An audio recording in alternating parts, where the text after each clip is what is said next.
அவர் ஒரு கேள்வி கேட்டது விடுபட்டு போச்சுங்க. நான் வந்து சொல்லி முடிச்ச பிறகு யோசிச்சுட்டே இருந்தேன், இதுல சுருவிடலான்னு சொல்லி. அவர் கேட்டதுல தமிழர் திருநாள்னு சொல்லி வந்து எல்லாரும் கொண்டாடுறோம், நீங்க தமிழர் என்று உங்களை டிக்ளேர் பண்ணி சொல்ல முடியுமா, ஏன் தமிழர் திருநாளான பொங்கலை வந்து கொண்டாடாம இருக்கிறீங்க அப்படின்னு ஒரு அழகான ஒரு கேள்வியை கேட்டிருக்கிறாரு. பொங்கல் என்பதுங்க எதனால அது உண்டானுச்சுன்னா, அந்த மாசம் வந்து என்ன செய்வாங்க, உரிய நேரத்தில் தண்ணி வரும். இப்ப அதெல்லாம் இப்ப இல்லாம போச்சு.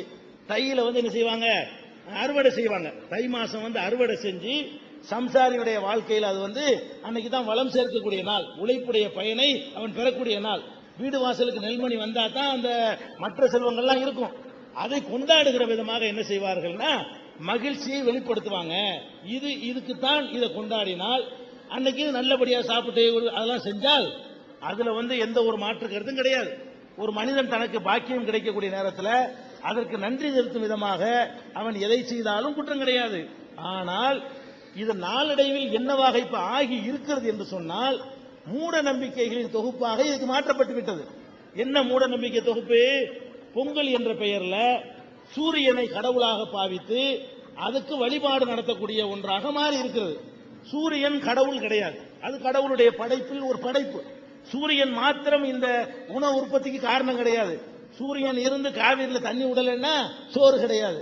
அப்ப இந்த தண்ணி நமக்கு உணவு கிடைப்பதற்கு சூரியன், சந்திரன், காற்று, மற்றபடி தண்ணீர், உரம், நிலத்தில் கிடைக்கக்கூடிய மற்ற கழிவுகள், எவ்வளவோ உழைப்பாளியுடைய உழைப்பு எல்லாமே காரணமா இருக்கிறது. இதையெல்லாம் நம்ம வந்து கவனிக்காம சூரியனை கடவுள் நிலையில வைத்து சூரியனுக்கு வழிபடுதல் என்பதை ஒரு முறையை மாற்றிவிட்ட பிறகு எங்கள் நம்பிக்கை என்ன செய்யுது, அல்லாஹ்வை தவிர யாரையும் வணங்கக்கூடாதுன்னு இருக்குது. சூரியனை நாங்கள் வணங்க முடியாது, சந்திரனை வணங்க முடியாது, அது ஒரு படைப்பு, அதுக்கு எந்த கடவுள் தன்மையும் கிடையாது. சூரியனை இந்த உணவை நமக்கு தந்துடல, அதுக்கெல்லாம் மேல ஒரு புரோகிராம் போட்ட ஒரு கடவுள் இருக்கிறான். கடவுளை வழிபடுவதற்கு பதிலாக சூரியனை வழிபடுதல் என்ற ஒரு அம்சம் வந்து முஸ்லிம்கள் அதிலிருந்து விலகுவதற்கு ஒரு முதல் காரணமாக அமைந்து விடுகிறது. இரண்டாவது காரணம் என்னன்னு கேட்டா, அந்த பொங்கல்ங்கிற பேர்ல மாடுகளுக்கு அதுல என்ன செய்யறாங்கன்னு கேட்டா, அந்த மாட்டு பொங்கல்னு சொல்லி அதை வந்து சில இதெல்லாம் கட்டி, பணத்தை கட்டி கொம்புல அதில் கரும்பு கட்டி இதை கட்டி மாட்டை போட்டு விரட்டி அதை சித்திரவதை பண்ணி ஓட ஓட விரட்டுறது. அது உழைச்ச மாட்டுக்கு நன்றி செலுத்துற விதம் இப்படி அல்ல. அன்னைக்கு நல்லா புண்ணாக்கு வாங்கி போடலாம், அன்னைக்கு நல்லா பருத்தி கொட்டை வாங்கி போடலாம். அதை ஜல்லிக்கட்டுங்கிற பேரில் அதை போட்டு அட்டி சித்திரவதை பண்ணி 1000 பேர் சேர்ந்துட்டு ஒரு மாட்டை போய் மறிக்கிற வீரமா?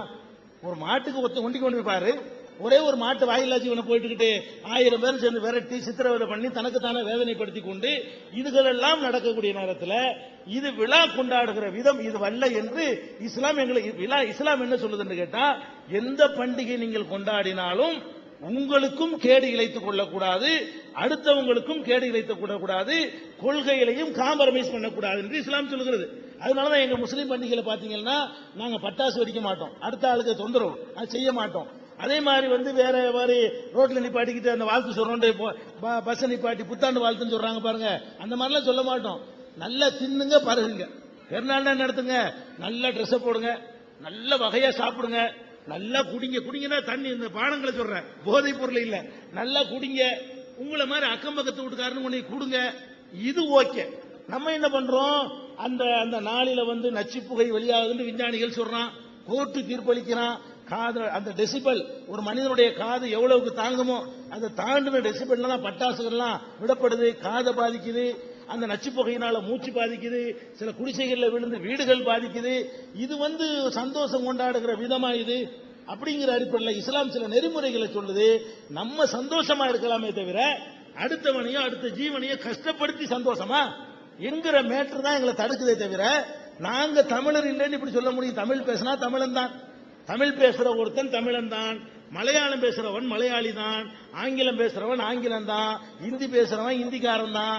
அதே மாதிரி நாங்கள் எங்களுடைய தாய்மொழி தமிழ். எனக்கு தமிழை தவிர ஒரு பாஷை தெரியாது. நான் பேசிக்கிட்டு இருக்கிறேன் சொன்னா எனக்கு தமிழ் தான் தெரியுமே தவிர எனக்கு ஆங்கிலம் தெரியாது, எனக்கு இந்தி தெரியாது, எனக்கு உருது தெரியாது. வேணுமான அரபு மொழி கொஞ்சம் படிச்சிருக்கிறதுனால தெரியும், இந்த வேதத்துக்காக படிச்சதுனால தெரியுமே தவிர மற்ற பாஷைகள் எங்களுக்கு தெரியாது. இப்ப நாங்க தமிழன் இல்லாம வேற யாரு? தமிழன் தான். தமிழன் என்றால் என்ன அர்த்தம்? அந்த மொழியை பேசக்கூடியவன் அர்த்தம். அதே நேரத்தில் உன்னை நாங்கள் மறுக்குவோம், ஒரு விஷயத்தை நாங்கள் மறுத்துருவோம், நாங்களும் மறுப்போம், இஸ்லாம் மறுக்கும். என்னது? மொழியின் காரணமாக உயர்வு கற்பித்தால் தப்பு.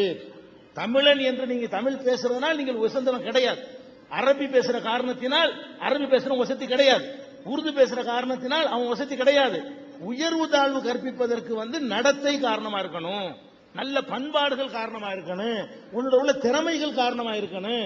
எது காரணம் இல்ல, நாங்கெல்லாம் தமிழ் பேச. அதனால என்ன, இப்ப மொழி என்பது ஒரு கருத்தை சொல்வதற்குரிய சாதனம். நம்மளை மட்டும் வசதி கொண்டு மலையாளி மட்டும், தெலுங்கு மட்டும், கன்னடம் மட்டும் அது கூடாது. கன்னடத்துக்காரன் தமிழை மட்டும், மலையாளி மட்டும் அது கூடாது. மொழி என்பது ஒரு நினைக்கிற கருத்தை அடுத்தவருக்கு சொல்லுகிற ஒரு சாதனம். நாம் இங்கே பிறந்தா தமிழ் பேசுகிறோம். உங்களை குழந்தைகளே கொண்டு அமெரிக்காவில் பேசிருந்தா இங்கிலீஷ் பேசியிருப்பீங்க, அப்படி அரபு நாட்டில் பிறந்தா அரபி பேசியிருப்பீங்க, அப்ப ஜார்ஜ் புஷத்தின் தமிழ்நாட்டில் பிறந்தா தமிழ் பேசி இருந்திருப்பாரு. இதனால என்னங்கிற மொழி என்பது நம்ம பெருமை அடிச்சுக்கிறோம். என்ன செய்யணும், மற்றதெல்லாம் மட்டும் இது தமிழன்ட்டையும் இருக்கிறது, அரபுக்காரன்ட்டே இருக்கிறது, கன்னடத்துக்காரன்ட்டே இருக்கிறது. இது தப்பு. யார்கிட்ட இருந்தாலும் மொழியை சொல்லி என்ன பண்றாங்க, கல் தோண்டி மண் தோன்றா காலத்தே முன் தோன்றி மூத்த குடி, கல்லு மண்ணு தோன்றாம எந்த குடி தோண்டி இருக்கும்? கல்லு மண்ணெல்லாம் பூமியெல்லாம் உண்டான பிறகுதான் மனுஷனா தோண்டிருப்பான். சும்மா ஒரு கற்பனையில நம்மளை வாழ வைத்து விட்டார்களே, அதை நாங்க தவறுன்னு சொல்லுவோம். ஆனால் தமிழன் தான். தமிழ் பேசுற காரணத்தினால் சிறப்பு இருக்கா? இல்ல. சொல்ற கருத்து நல்லா இருந்தா சிறப்பு. உருது பேசுற காரணத்தினால் சிறப்பு இல்ல. நபிகள் நாயகன் சொன்னாங்க, மொழிவெறி இருக்க உலகத்திலே மொழிவெறியில உச்சமானவன் அரபுக்காரன் தான். நீங்க நாங்கெல்லாம் என்ன மொழிவெறிங்கிறீங்க? தமிழ்லாம் ஒண்ணுமே கிடையாது மொழிவெறியில. மொழிவெறியில மிஞ்சினவன் யாருன்னு பாத்தீங்கன்னா அரபுக்காரன். எதை வச்சு சொல்றேன் தெரியுமா? அவனுக்கு பேர் அரபின்னு வச்சுக்கிட்டான். வேற பாஷை பேசுறவனுக்கு வச்ச பேர் என்ன தெரியுமா? நீங்க வேற பாஷை பேசுற என்ன சொல்லுவீங்க? வேற்று மொழிக்காரன் சொல்லுவீங்க, பிற மொழிக்காரன் சொல்லுவீங்க. அவன் ஊமேன்னு சொல்லுவான், இல்லைன்னா கால் நடைமா. அஜமின்னு பேருங்க. அஜமினா கால் நடை. அது அரபி பேசுறவன் அரபியா, நம்ம எல்லாம் கால் நடைன்றுவான். இப்படி வெறி பிடிச்சிருந்தான அவன்கிட்ட சொன்னாங்க நபிகள் நாயகம், அடே அரபி மொழி பேசுகிற எவனுக்கும் வேற மொழி பேசுறவனை விட முனை அளவு சிறப்பு கிடையாது. அரபியில பிறந்து சொன்னாங்க. அரபிய தாய்மொழியா வைத்திருந்த நபிகள் நாயகர் சொன்னாங்க, நீ பேசுவது அரபியா இருக்கிற காரணத்தினால் உனக்கு சிறப்பு இல்லை, நன் நடத்தை தான் சிறப்பை தீர்மானிக்கும். நல்லது செஞ்சானா எவன் செஞ்சாலும் பாராட்டுங்க. ஏன் ஹிந்தி பேசுறவன் நல்லா செஞ்சா ஒத்துக்கிற கூடாதா? நம்ம ஒரு கன்னடம் பேசுறவன் நல்லது செஞ்சா ஒத்துக்கிற கூடாதா? ஒரு தமிழ் பேசுறவன் தப்பு செஞ்சா கண்டிக்க கூடாதா? தப்ப கண்டிக்க, நல்லது ஆதரிங்க. மொழி உங்களுடைய மொழியும் சரி, மதமும் சரி, இனமும் சரி, குலமும் சரி, ஜாதியும் சரி, நியாயத்திற்கு துணை செய்யக்கூடியதா இருக்கணுமே தவிர நம் தரப்பு அநியாயத்தை நியாயப்படுத்துவதற்கு உதவக்கூடாது. அந்த வகையில் சொன்னால் அந்த தமிழனும் அந்த மலையாளிக்கு நம்ம உடன்பாடு கிடையாது. மொழி பேசுகிற மொழி தமிழா என்றால் அதுல தமிழன் தான்.